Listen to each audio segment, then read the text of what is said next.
but you know, for being at 3 different locations in the past 5 years, this feels like a big step ahead for in this year. And so what we do here, we raise broilers, we raise Freedom Ranger chickens, and we do that free range in paddocks. You can kind of see 2 houses further down there with some fencing around it, and that's the start of our poultry season, and we'll go through about 1,700 chickens in our poultry season.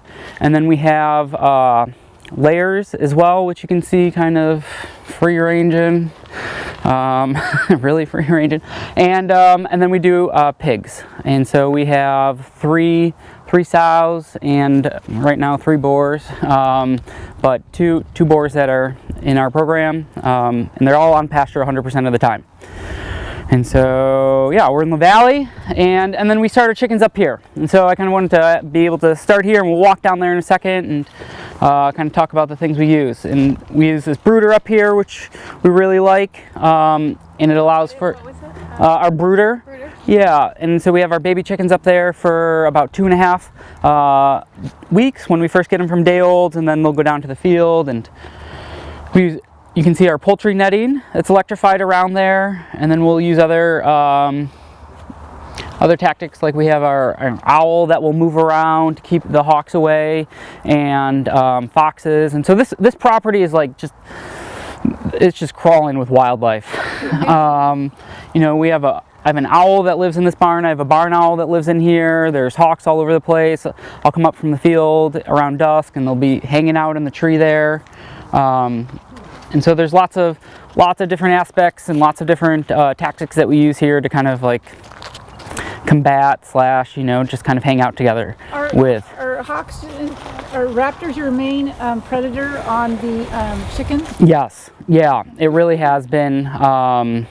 And so yeah, for the chicken, how we started, we kind of started off with like a semi-salatin pen. You all familiar with like the salatin pens? You put them on pasture.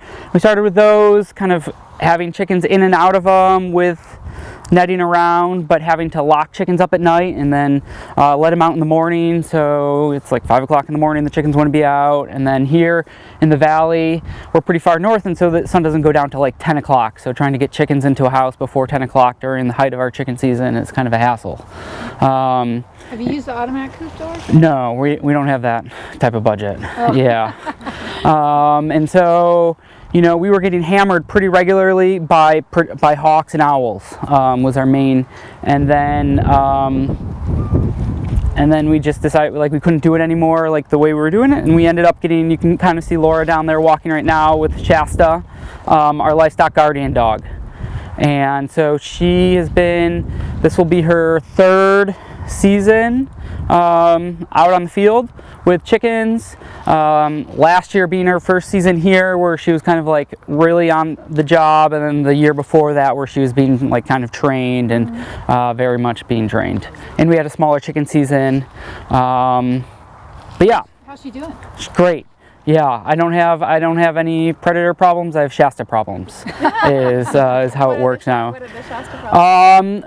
There's a lot of different issues. Training her. It's a lot to take her on, and then also with chickens, and it's a little different. I think they're, you know, Maremas and livestock guardian dogs are more commonly trained with like sheep and goats, or and so there's different issues training her with chickens, I feel, than there was with animals like that, just bonding issues. And but then moving here and neighbor, there's a lot of issues. We'll talk about, Laura wants to talk about that down there. Okay. So yeah, let's, not unless there's any like super pressing questions, we can head down there and walk down and see the field. Can I ask a quick question about the owl? That one moves. Yeah, so that one, like with most wildlife stuff, if we keep it in one space for Oh, you mean you physically move it? Yeah. Oh, okay. Yeah. I didn't know. I thought it might be automated. Yeah, it's kind of just sitting on a fence post that maybe blowing in the wind a little bit. Okay.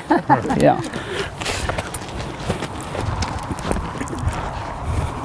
Benton County.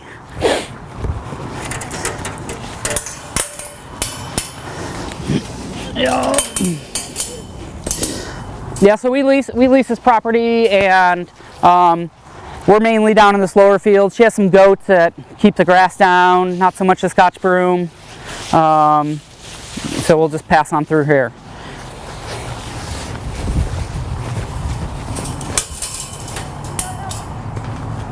Look me straight in the eye like, careful.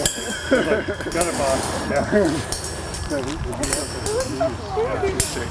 Yeah, so we're really excited. This is the second year we got a grant from Food Animal Concern Trust, and so we just got these perimeter fencing, and hopefully this is our answer to keeping Shasta contained here.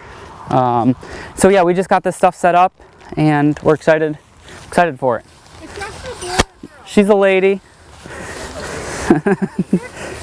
Yeah, she is like a week back in action. Okay, gotcha. We just had her fixed. There's been a lot of changes here in the last year.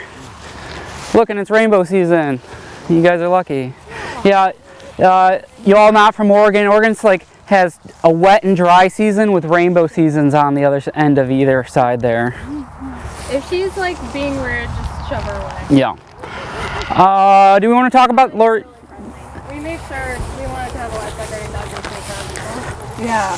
Lori, you want to? Just talking about it. Holy cow. She's a little crazy. She's really She crazy. likes to knock people down a little bit. You want to talk about? They were asking about the challenges about Shasta. Yeah. Shasta problems, not. Yeah.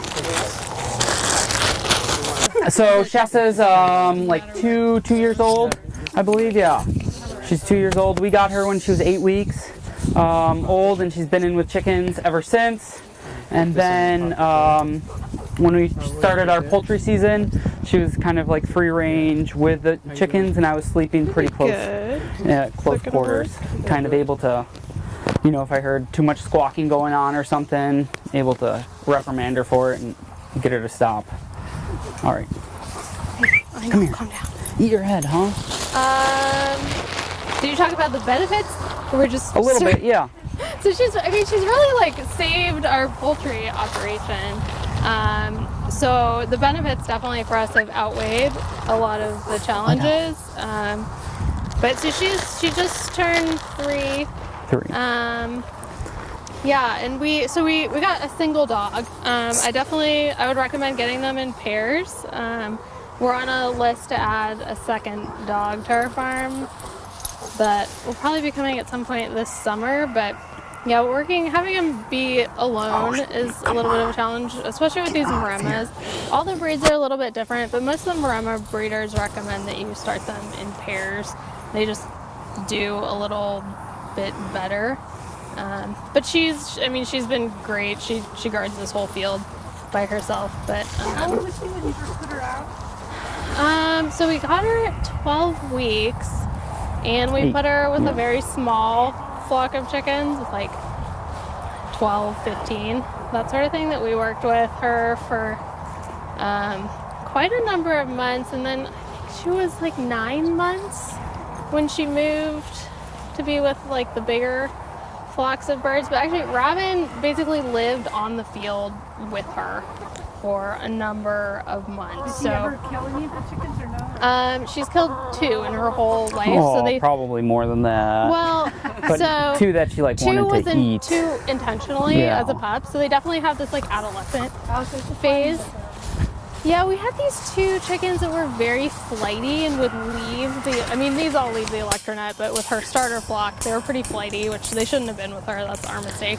They would leave the electronet, and she was basically, I think, trying to like bring them back to the flock, and then injuring them. It's like an injured chicken, and then it's a tasty chicken, and they're adolescents, and that sort of thing. And then the unintentional ones are just her being like really excited and running through the flock. So we've tried to work with her of like, if she's like chasing a hawk or something and there's a huge flock of birds, she then becomes a little bit dangerous to them. So they'll just bark at the hawks? I've never seen them work against aerial predators. So Yeah, she'll bark, she'll chase them. Okay. Yeah, she does a really good job with the aerial predators, actually. Was that just intuitive on her part? Yeah, I mean, we would point them out and use the term look and try and get her to see them. Interestingly, at this point, she seems to be able to differentiate between the ones that are actually a threat and the ones that aren't. So if we tell her to look at something that is not going to be a threat, she ignores us and it. And she let a harrier have its ground nest undisturbed with like, I don't know, at least 5 chicks that then fledged and left. So Wow. she completely respected that bird, which was very close to our chickens. It was, I don't know, we discovered it when it was like 10 feet away. So I think she just thought this is a very aggressive, weird chicken. I'm just gonna, Yeah, she did not like it. Chicken. yeah, and it would dive bomb her and try and get her, so. But it wasn't going after any of our stock, so she. So when she's out loose with these chickens, she tries to keep them, does she just let them roam around? Yeah, she doesn't mind too much like this. She won't try and herd them at all, but. You know, I had a guard dog for years, and when he was young, we had a problem with. I was characterizing it as play behavior. When it worked out to it, he was like gnawing on the lamb's ears until he bled. So actually, I was advised by OSU, where I got the dog from, to make a trip stick. So I took a piece of 2x2 about that long on a little short bit of chain with a hook, so I could hook it to his neck collar. And so, and he was starting to do chasing. But with the trip stick, he would trip over that and then not be able to chase it. But then after a while, he realized that he could get the stick in his mouth and still run around. Yeah. But then he wasn't biting ears. At that point, I figured I was ahead.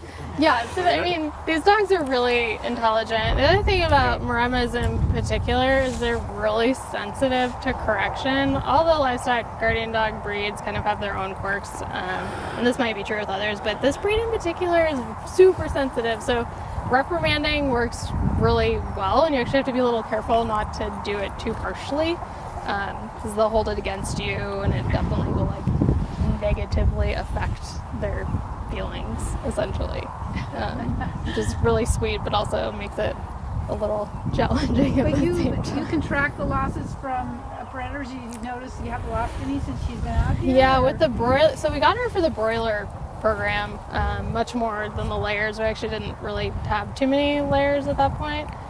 We're doing like 2,000 broiler chickens a year, and we're trying to do them all free range. So before we got her, we were having to lock the chickens up in their individual houses every night, and in the height of the summer, it's pretty challenging because you're out there locking them up at close to 10 p.m. and then really early in the morning. So with the broilers, it was getting to the point where we were losing like a bird a day at least, between like the hawks and like raccoons and minks will just like reach in their house, and so it's getting to the point of like, we're gonna get a livestock guardian dog or not do broilers anymore. So she's really saved our broiler program. And she's really a sweetheart. So sweet. Yeah, not unless something's like completely taking the chickens away and there's like no evidence. Yeah, she's like cut it down to this last year like 10 chickens that we've lost, as opposed to as opposed to like Laura said, 1 a day, or or like if a raccoon got in there, sometimes it would be really bad.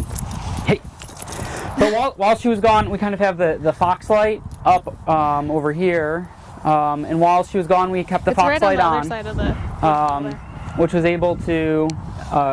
We didn't have any losses on any of our hens while she was gone away from the field. That's a great use of the Foxlight, by the way. Like when your guardian dog has something going on throughout the field. That's an excellent way to use it, I think. How long have you been using a Foxlight? When did you load it? Probably a year ago. Yeah. So we had it kind of further out in the field, kind of more in the direction of where the coyotes and foxes are coming from and where our broilers were. But we moved all the layers closer into the houses and moved the Foxlight closer while she was gone. We tried to time it when we'd have the least amount of chickens on the field, so we did it in our break of our broiler season, which is why we ended up spaying her so late, is trying to coordinate that, because you actually want to wait until they're fully grown for their bone development. It's really important for these livestock guardian dogs. So you want to spay them when they're fully grown, but then you have to think, when can I actually then take them away from their stock? Any issues with the light being too bright for neighbors?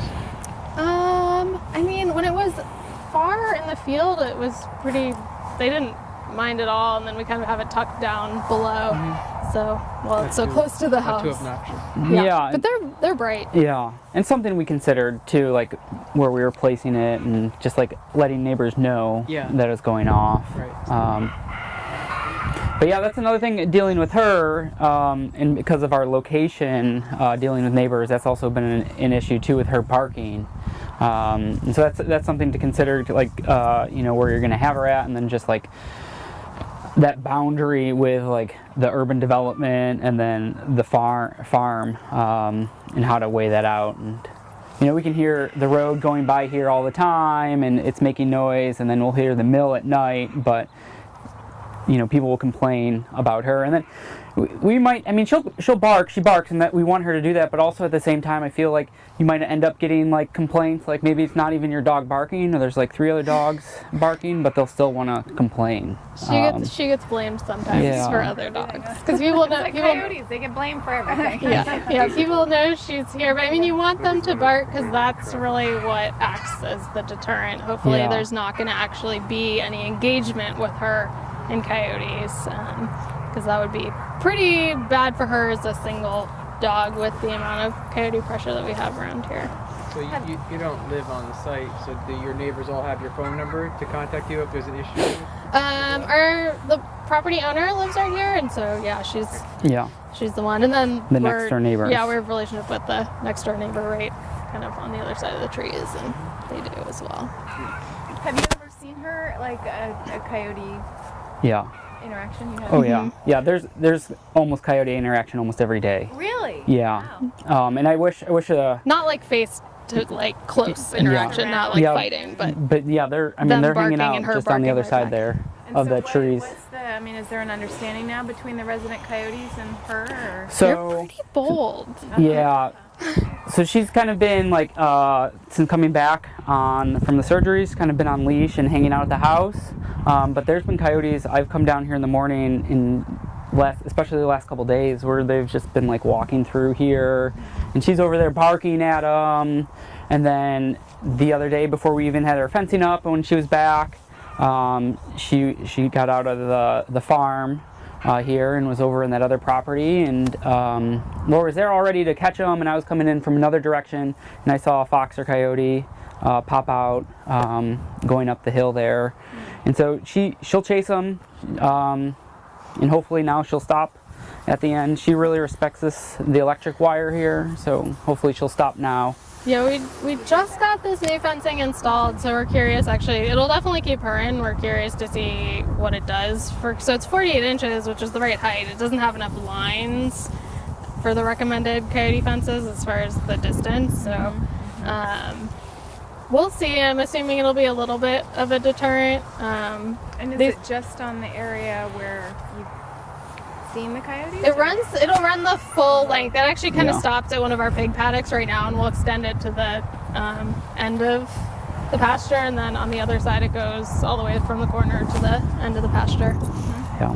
So just on the north and south side. Yeah. Which is the only fences that really have breaches in them. The back side has a new fence that was put up by the NRCS a couple years ago. She has like an NRCS project back there, and what we thought was more permanent fences kind of up there. Maybe they're knee high. It turns out to be in places like no fence at all. And for the beginning of our season, it was working pretty well, and she wasn't getting out. But then by the end of it, I don't know if the coyotes were getting more comfortable or finding more spaces, or she was getting closer to fences. But by the end of the season, she was getting out too much. Whereas in the beginning of the season, it was like barely happening at all, like not happening. And yeah, so that was a challenge last year. Yeah, staying should help. Yeah, that was another thing that we were having to deal with. So, yeah, she works really well, and she works too well that she wants to continue to work.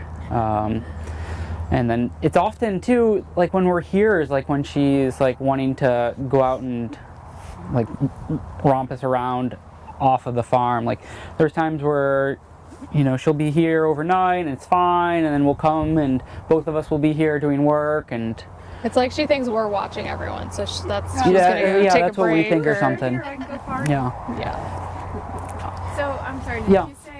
you say you have one guard dog Mhm. and then a Foxlight? Yeah. And any other methods that you're? Yeah, so we have the poultry netting that's electrified most of the time, but yeah, and the perimeter fencing, but mostly her has been like a big stop to any predation with the animals, and I think a lot of it's they're still around and they're still doing their thing, but just not eating our animals, which has been pretty nice. It's amazing to me. So we work with ranchers in Marin and Snow, Yeah. in California. Just how one or two guard dogs can just protect so many animals. Yeah. They're good and they're trained well, and I think that training is really pivotal. It sounds like that was very important for you all. Yeah. Yeah. And she's definitely, still on the puppy side of things, but She definitely has I think that's like a really important thing to remember is you can't just get a guard dog and put them out there and assume that they'll do their job how you want them to. Yeah. They need a lot of guidance as pups. So our advantage in getting a second one now is we're hoping Shasta will be a good mentor yeah. to that dog. It's always easier when another dog can train the dog. Yeah. But Shasta!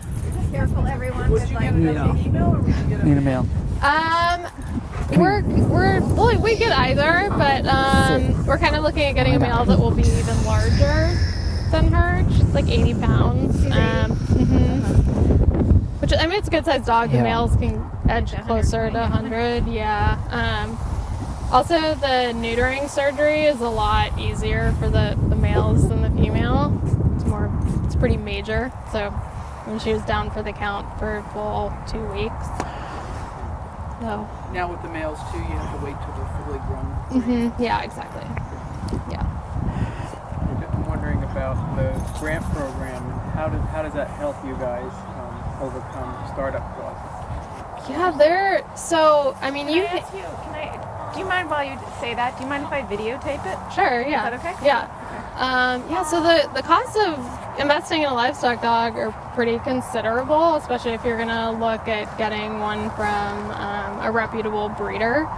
They cost a lot because the reputable breeders spend a lot of it costs a lot of money to raise puppies. So hopefully they're doing things like selecting for good hips. These large livestock guardian dogs can be prone to hip dysplasia. So the really good breeders are doing testing before they're letting pups go to new homes and getting hip scores on them to reduce your risk of ending up with a livestock guardian dog that's 2 years old and can't actually work.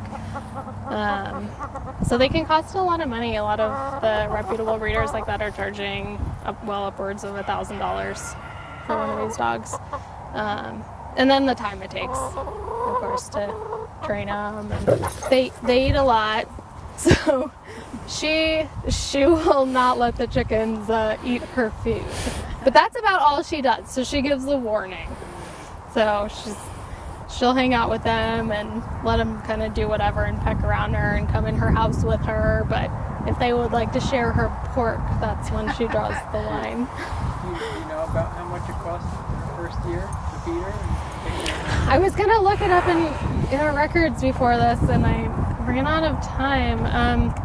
It kind of depends on what food you use. We use like one of the nice grain-free foods to, give her the best nutrition. But we also, because we're raising livestock, we supplement with a lot of the pork cuts that we can't sell. So she gets that's a half a pig head, and she gets a lot of bones. Interestingly, she refuses chicken now. She won't eat it. So we've tried even chicken hearts, and she looks at us like, "Is this a trick? Why are you doing this to me?" kind of thing, and walks away. Which is good. I like that. That's great. Because she guards the pigs, but she's not. I don't think she thinks that she's in charge of them. Yeah. Really. She'll keep other things away from them, but she doesn't go in and interact with them at all. She stays out of their paddocks by choice. So. I was really interested when he put it down. She's not food driven. A lot of dogs are cued through food. But she's like, okay, this is an expectation. Yeah, Maramas are not food driven at all. They're not really trainable with treats too much at all. Yeah. She knows, that's another thing, is like she knows all the commands, but you really can't expect a Maremma to do what you say if they think they should be doing something else. You want them to think independently. Yeah. Not a border collie. Yeah, exactly. So if she's, hanging out with us, she'll sit and lie down, and I mean, she knows she'll do rollover sometimes if she's feeling up to it. But if she's like on the case and thinks she's doing something she should be doing, then whatever we say is irrelevant basically to her. Yeah, and then the grant, I mean, for investing in a lot of this fencing, it's definitely not cheap stuff, especially if you're getting the high quality stuff that will last. So, I mean, farming is like one of those crazy things where all the equipment is really, really expensive, and then people want you to sell product for not very much. So it's really helpful for that. Well, it sounds like multiple tools in your toolbox. It's not Yeah. just the dog. It's not just the fencing. Yeah, exactly. Yeah, it all gets used in conjunction. Could you Yeah. briefly describe your philosophy of using lethal versus non-lethal approach to people? Yeah, do you want to talk about that? Lethal versus non-lethal. Yeah, I mean, there's a lot that goes into that, right?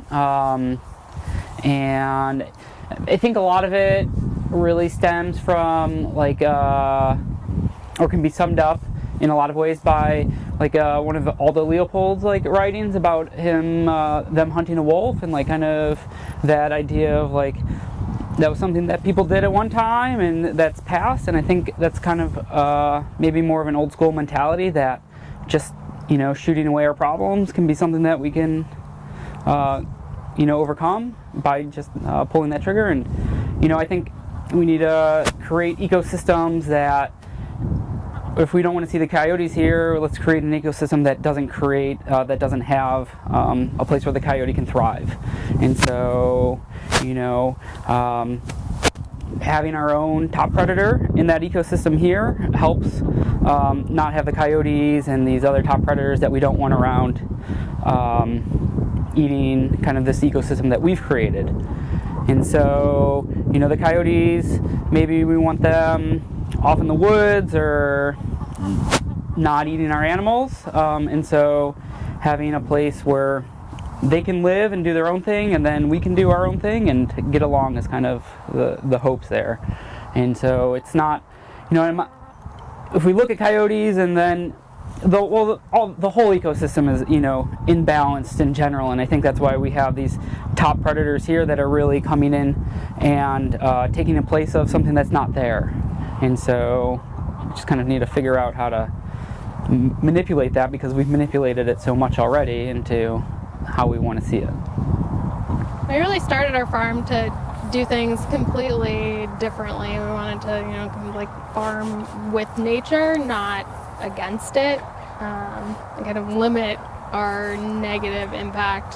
So we think wild animals have as much right to be here as we do, and especially on this property that's been basically fallow for 7 years. Here we are coming in and kind of forcing some of those predators that were living here probably quite happily back to like the back 40 back that way, and expecting them to leave our tasty chickens alone. So we're trying to respect their right to life also. Yeah. Hey, the chicken getting too close. Yeah, and kind of in general too, a larger philosophy with the farming is to try to bring this wildlife into closer areas, or like rewild places, and so still have that wildlife happening, but just be the bridge into those wild places for people. Lie down. So you can kind of consider your farm a wildlife habitat? Yeah, we hope so. Yeah, I mean, it is whether we like it or not. There's like if the sirens came by, there'd be like a cacophony of coyote noises. yeah, we expect to see harriers again tonight. I mean, the spring, and you know, there's turkeys that come by, and then bald eagles that are like nesting on that walnut tree over there. There's foxes. I see a red fox like pretty semi-daily up in the woods where we have our boars, and we'll have growers up there. So yeah, and I mean, there's got to be cougars coming through here too that we're just not seeing. Like, yeah, I'm pretty convinced. Yeah, one of the neighbors up on the hill had one in his backyard a number of years ago. So, and then they're around. We're down the road, and they're in our backyard. So. What about wildlife friendly farm certification? I know you guys. Yeah, I just started kind of perusing their website and looking at the process. But yeah, we're definitely interested in. John has done the GAP certification, the other certification organization. Global Animal Partnership. Expensive. Yeah. I think we were looking. What are they, just wildlife friendly? Is that the one? Yeah. Because we're animal welfare approved. Yeah. On that side of things. Previously AWI and now that. Greener world. Yeah. Yeah. Yeah. Great. And how much do you find, and if you don't mind if I videotape you, I'd love to hear you comment on, and even John too, about the certification, the sort of benefits that you get from, certifying. I mean, obviously there are costs and everything, but it seems like now it's starting to shift to a place where you can really benefit from that. Yeah, so I will say the one thing that sets AWA and what A Greener World is doing apart is it doesn't cost anything to the farmer. So there's no yearly fees or anything like that. Hey, easy. So yeah, I mean the cost in a sense comes from the extra paperwork because there's a lot of it. But we chose them because it really kind of aligned with what we were already doing on our farm. But I think people are really looking to see those kind of certifications with your product because it gives that just outside assurance that what you're saying is what you're doing. Especially in kind of a marketplace where there's lots of terms that are put on packages that don't necessarily have a lot of meaning, and it gets really confusing for consumers. So if they can go to a certifier's website and look at what all of those things are that means and then see it on your package, I think it's beneficial for us as the farmers and them as consumers. Well, that comes down to, like we say, what are consumers really looking for right now? I mean, I was in the organic movement at its outset, but and it's still really important to my heart. But I got to say, in today's market, it doesn't seem to be as important to people. And what we really try to focus on now is animal welfare along with that predator friendly and traceability.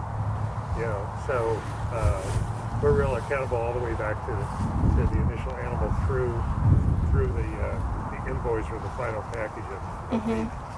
And then on the GAP, we were hoping to be able to use some AWA certification when we went into Whole Foods, but it's flat out required. It's going to be GAP. They won't accept it.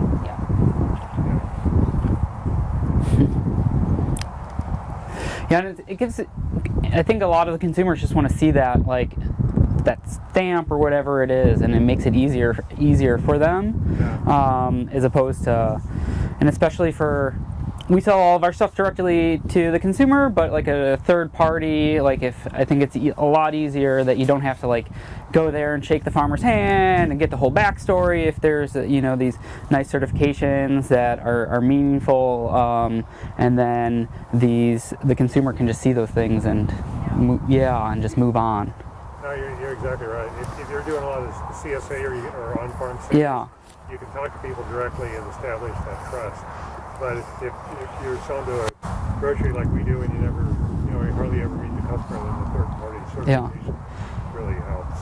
The restaurants is more kind of back the other way. I mean, I've had chefs tell me flat out that they would appreciate it if we were certified, but they're not about to pay for it. Yeah. Besides, we trust you anyway, John. Yeah. And just one last thing, my biggest customer in Portland right now. What she is concerned about is animal welfare almost solely.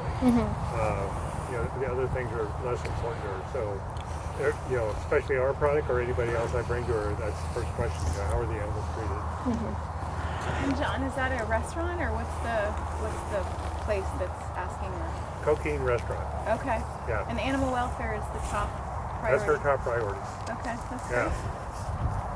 And it's interesting that there's like that gap. I mean, there's some regulations in the organic standard, but I think there's a lot of people don't know like how strict like animal welfare approved is versus the organic or the GAP certification, that it's like completely different and those standards aren't the same. And so like for livestock, I think it's probably going to be way more important that they're finding something that has the animal welfare into it necessarily versus just the straight organic, because we could have organic pigs or organic chickens and they can be getting soy from China or India, and it doesn't even talk about how they were raised or if they were raised in buildings or out on pasture or anything. And just that's not the agriculture we want. That's the marketing failure of organics. I mean, I think as you saw the news this week, there's progressive. It's almost hard to talk about progressive and non-progressive people within organic. Yeah. I guess we're going to have to. Progressive people within organics was really trying to improve the animal welfare standards, which have been lagging while these AWA and other people have come up and met that need. And it just got shot down. USDA shut it down. So,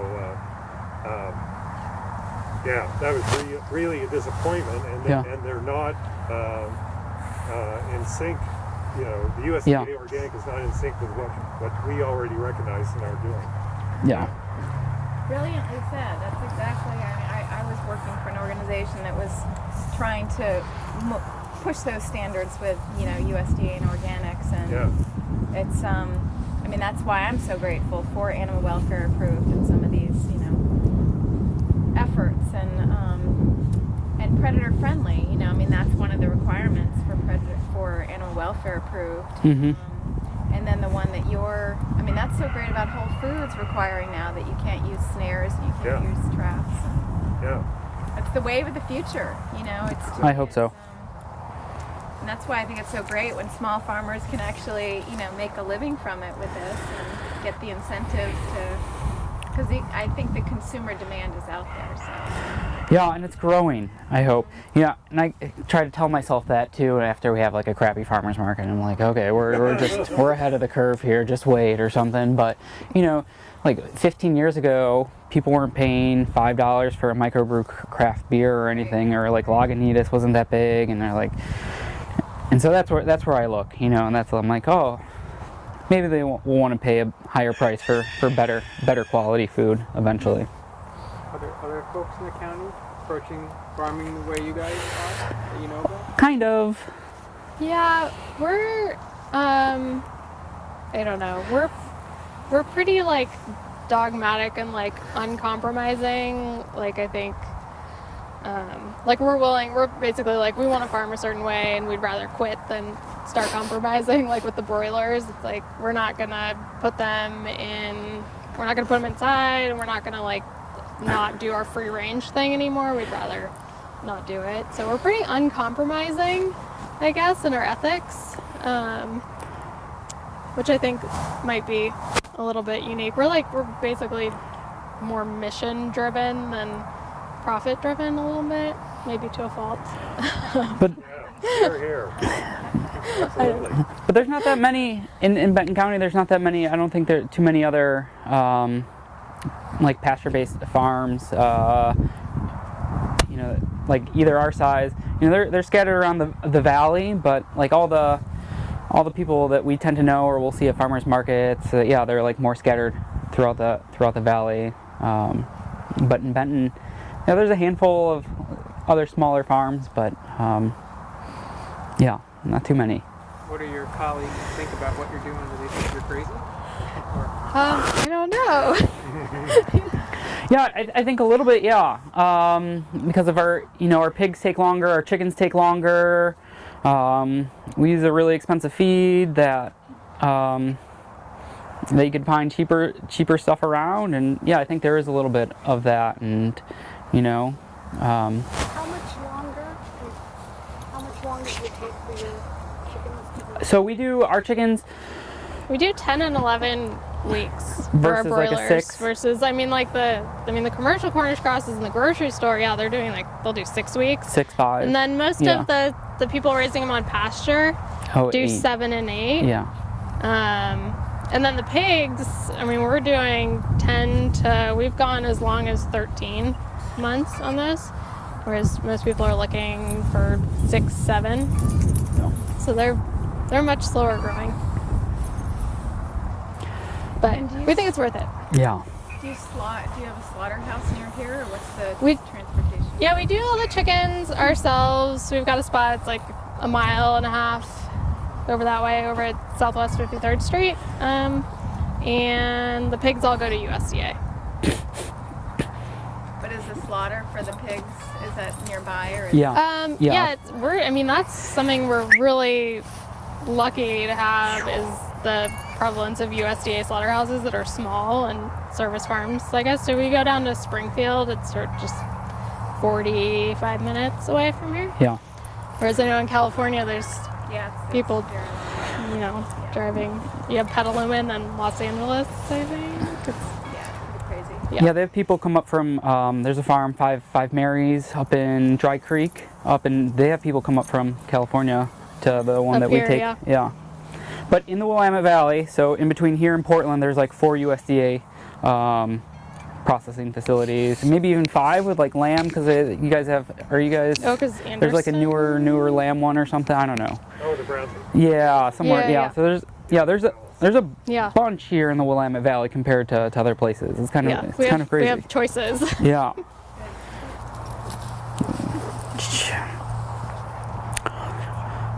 there anything else you want to show us? I mean, we can Yeah, go yeah, walk we out. could You guys go- didn't see any chickens. We just we kind of could go- stayed here and chatted the whole time. We can go Yeah, see we some could of go the see chickens the and broiler pigs if y'all have chickens, time. Like it's pigs. fine by us. It's down there.